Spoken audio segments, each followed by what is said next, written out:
Capítulo 2. Uma hóspede. O que lhe direi agora é de uma natureza tão estranha que você deverá se agarrar a toda fração de fé existente em seu coração para acreditar na veracidade de minhas palavras. Garanto que elas não são apenas verdadeiras, como também relatam algo que testemunhei com meus próprios olhos. Em uma agradável noite de verão, meu pai, como era de costume, convidou-me para uma caminhada pela clareira que, como já mencionei, se abre na frente de nossos gilós. O general Spierdorf não poderá nos visitar tão cedo quanto eu esperava, falou enquanto caminhávamos. Algumas semanas já haviam se passado desde que a visita do general deveria ter sido realizada. E depois desse atraso, esperávamos que ele chegasse no dia seguinte.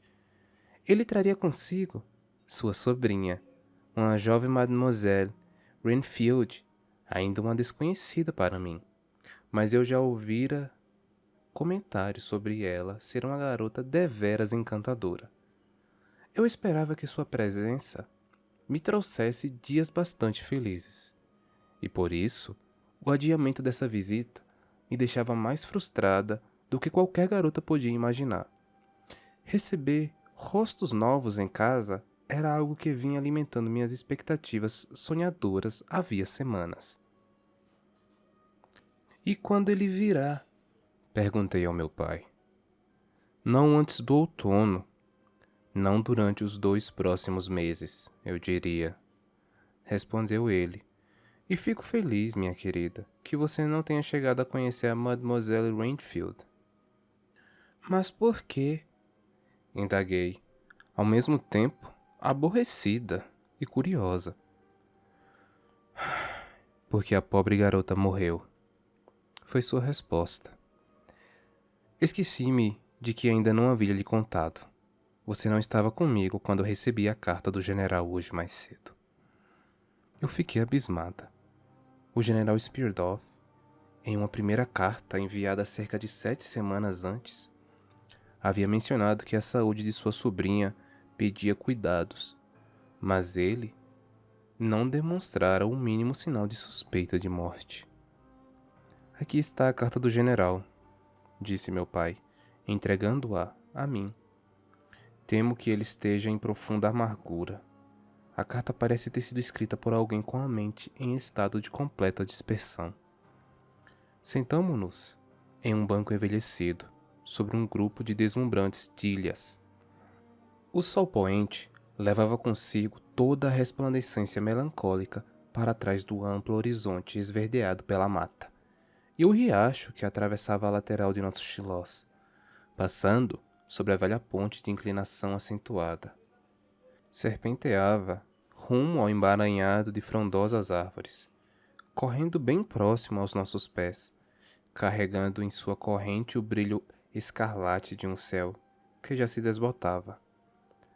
As palavras na carta do general Spierdorf expressavam uma notável veemência, mas em alguns pontos elas se contradiziam, tanto que fui obrigada a lê-la 2 vezes.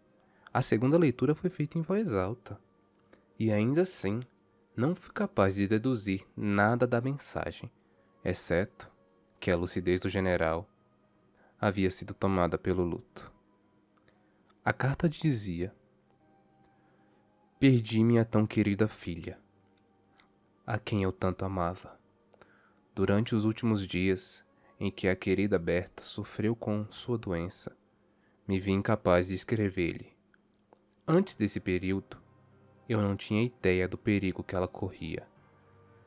Quando a perdi, enfim, tomei consciência de tudo, mas já era tarde demais. Ela morreu em terna inocência e na gloriosa esperança de alcançar as bênçãos da posteridade. A culpa de tudo isso recai sobre o demônio que traiu nossa calorosa hospitalidade. Acreditei estar acolhendo alguém de coração bondoso, alegre, e cuja companhia seria de imenso agrado para minha falecida Berta. Por Deus, que tolo eu fui! Agradeço aos céus por minha jovem ter morrido sem que descobrisse as razões de seu sofrimento. Ela partiu sem ter nem ao menos uma vaga ideia a respeito da natureza de sua doença, ou da influência pestilenta do agente desencadeador de toda essa desgraça. Os dias que me restam serão dedicadas a perseguir e a expurgar essa criatura da face da terra. Dizem-me que tenho grandes chances de atingir esse tão nobre e piedoso objetivo. Por ora, não possuo um mínimo facho de luz que me sirva como norte. Amaldiçoo meu ceticismo orgulhoso, meu tão desprezível apreço por superioridade, minhas convicções cegas, minha teimosia. Tudo isso, mas tarde demais. Não tenho condições de escrever ou falar comedidamente neste momento. Minha mente está alheia de tudo. Assim que eu recobrar alguma parcela do meu juízo, devo dar início à minha busca, a qual, possivelmente, me levará até Viena. Devo ir vê-lo no outono, daqui a 2 meses, ou antes, se eu conseguir sobreviver. Ou, se você assim desejar, eu lhe direi então tudo aquilo que não ouso escrever no papel. Adeus. Ore por mim, meu bom amigo.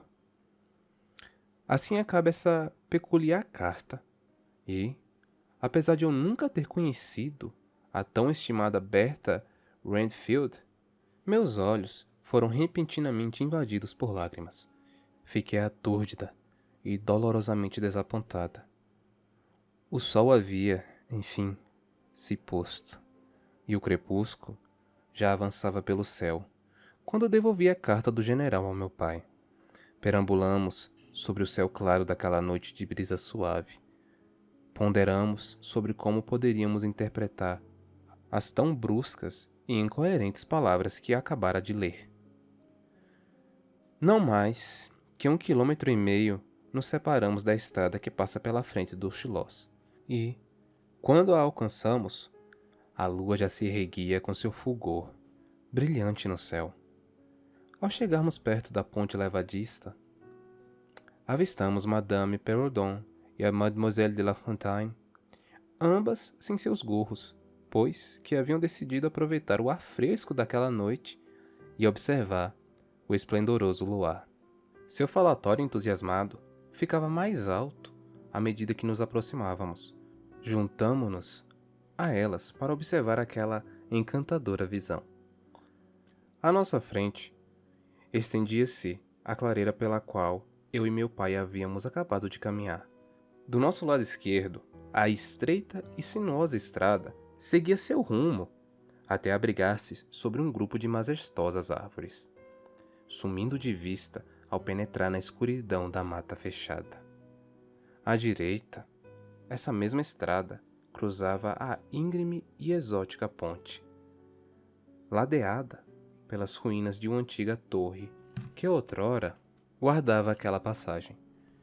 Do outro lado da ponte, uma elevação surgia abrupta na paisagem, repleta de árvores que escondiam algumas rochas cinzentas cobertas de eras sobre suas sombras.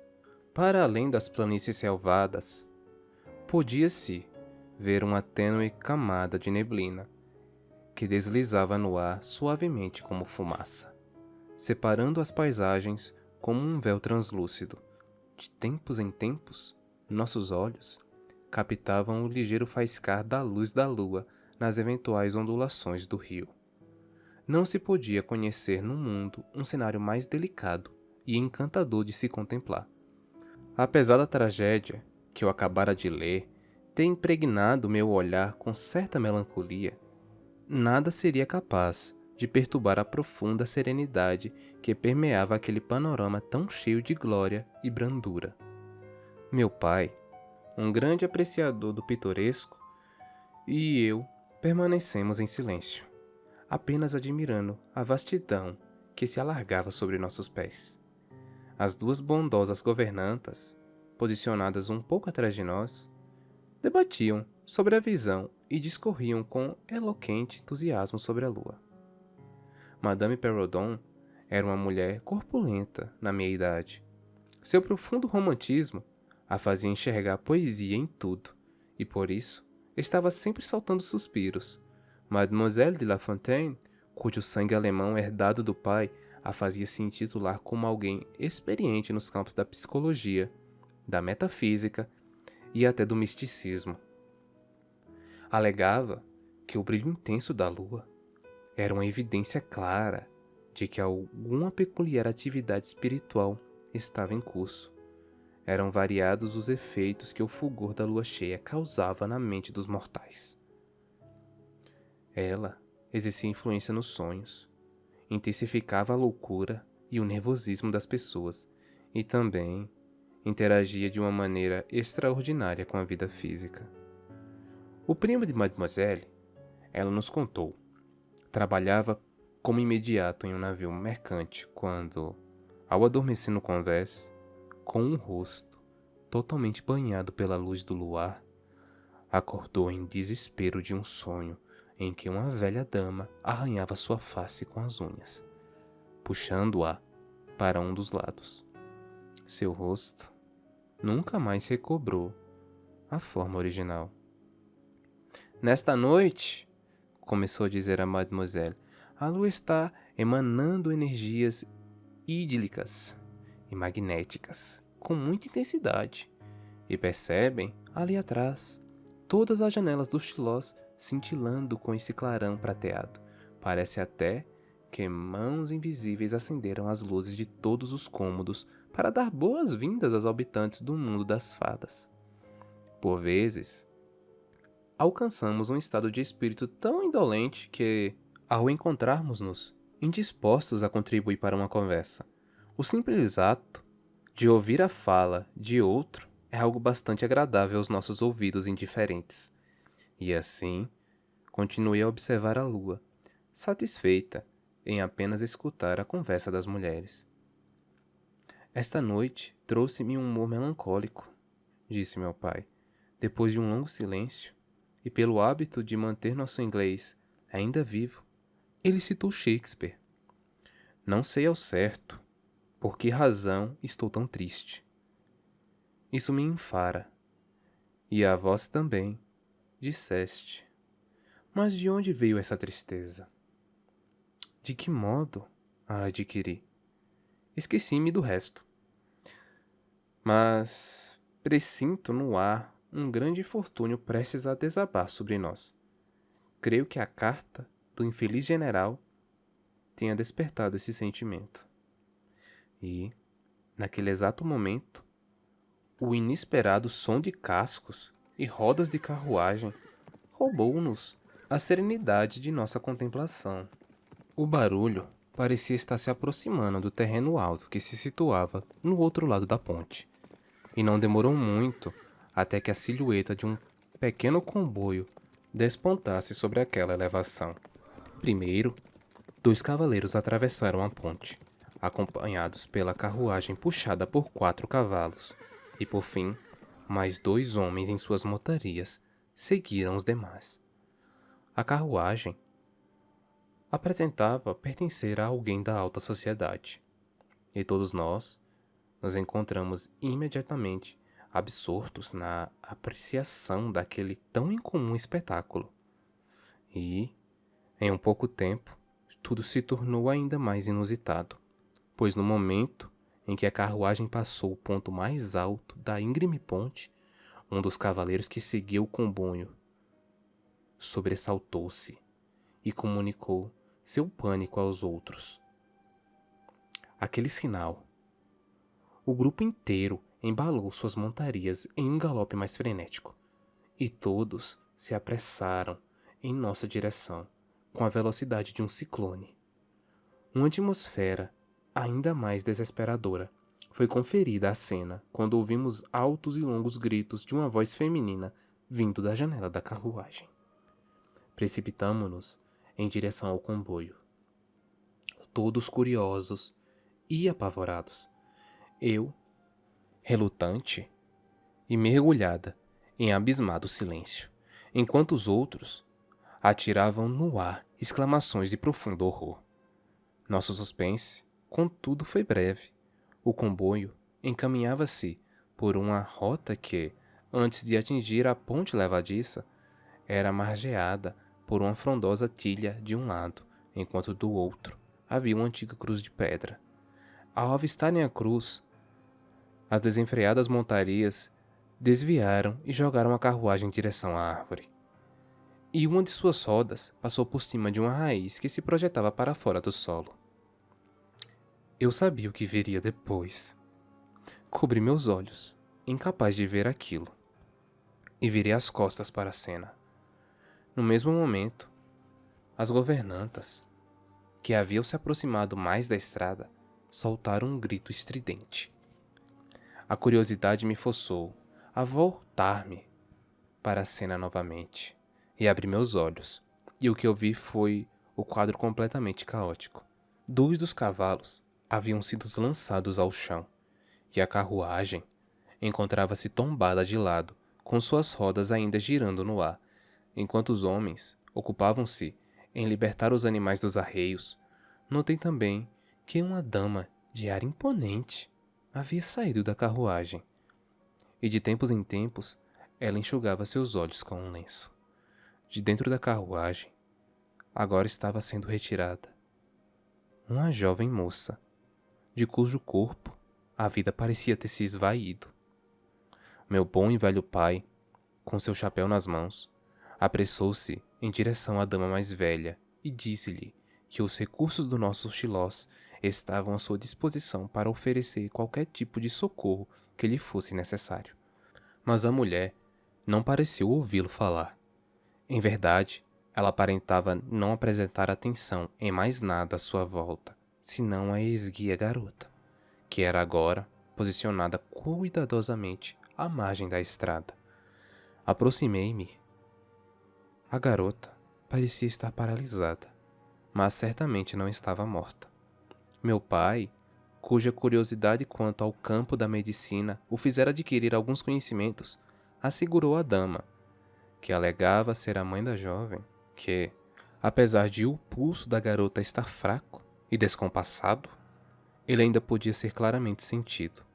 A dama juntou suas mãos e ergueu seu olhar como um sinal de profunda e momentânea gratidão. Mas logo depois, ela se entregou novamente àquele panto teatral, que, creio, é um comportamento comum entre algumas pessoas.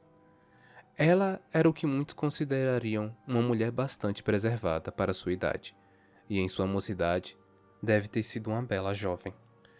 Era alta, mas não magra.